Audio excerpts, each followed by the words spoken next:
congratulations, another 2-0 win at home against a very good Wanderers side. Your thoughts on that very hot and sweaty 90 minutes yesterday? Yeah, it was definitely challenging conditions for everybody. The heat was, I don't think I remember a game, even when I played, as hot and sticky as that one. So look, all credit to both sets of players. I thought they started really well. Probably the best that any team started against us. But obviously, the heat really affected both sets of players. After 15-20 minutes, the game slowed down.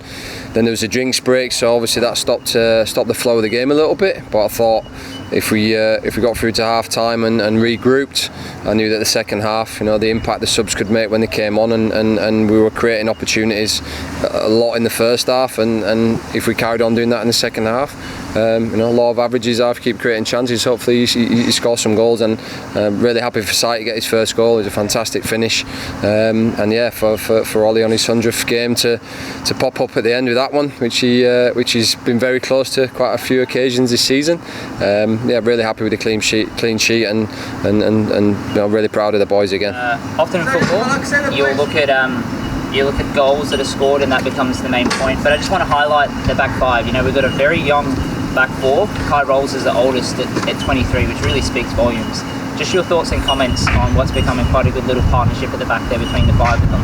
Yeah, well, look, for me it's a back 10. You defend from the front, but when you talk about the back line, I think Jacob Farrell coming in, Dan Hall, obviously Kai Rolls Kai's been performing like this for a long time, and I thought they were outstanding yesterday. With a big budget team and a lot of international players in that final third. For West Sydney, I thought we kept him very quiet. We made him have a lot of shots from distance, and against Mark Birigette, it's going to have to be some shot to beat him. So, for me, for making teams shoot from outside of the box constantly because we're defending so well, then I'm happy with that. And Lewis Miller coming in the last couple of weeks has been superb as well. So I think we limit him to very little. We knew that they'd like having possession at the back and moving the ball around, but I thought when they came in and around the box, we defended, we stopped crosses, we picked up in the box, and yeah, the boys have been really, really good, and we've done a lot of work on the back four, making sure we squeeze the opposition out,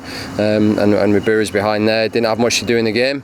But the one save he makes, I think there's about 3 players that slipped. There must have been an ice rink in the 18-yard box, but look, he was there when we needed him, and that's why you have a top goalkeeper. So massive important moment in the game. But I think after that we created a lot of opportunities, and I think on another day we could have scored a couple more goals. And I just also want to highlight 3 players who made their home debuts yesterday, and Nikolai Muller, Benny Lola and Manny Iguek. Manny Iguek is someone we haven't seen before, also Nikolai Muller. Benny was seen away from home, but how key is it to have players like that to be able to add to the squad that we already have? Yeah, look, talk about Manny. Manny's played in the A-League for Western. We brought him in the NPL squad, along with Damien Sekenis, Harry McCarthy. All these boys are fighting every week to get on the bench, and he's performed well in training. He played well in the internal game, and his reward was to come on the bench. So look, it was good for him to get his home debut. Benny, again, superb start of the season, missing the last couple of weeks with a badly twisted ankle, but he's back to full fitness now, and I thought when he came on he had a good impact on the game. And then Nikolai Muller, everybody's waited to see Nikolai no more than us as a team. We've missed his experience and his leadership out there, and we haven't wanted to rush him, but just to get him back on the park, and I think it was fitting, against his old club, and I thought when he came on he was fantastic. He really slowed the game down, and he created a couple of moments where I think everyone stood back and went, wow, where's this guy been?